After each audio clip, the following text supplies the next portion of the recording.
Welcome to Brain Buffet's 3ds Max course. Together, we're going to look at 3ds Max from its most basic tools to some of its more advanced features.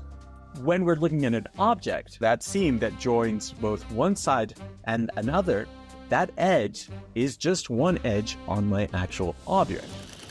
My name's Daniel Torres, and I'm going to be your instructor and guide through this process. In 3ds Max, we have the ability to model, to render, which means to create photorealistic images of our models, and to animate our models all in one place. By the end of this course, you will not only know how to use 3ds Max for a wide variety of purposes, but you'll also be ready to take a certification exam that allows you to become an Autodesk certified user in 3ds Max.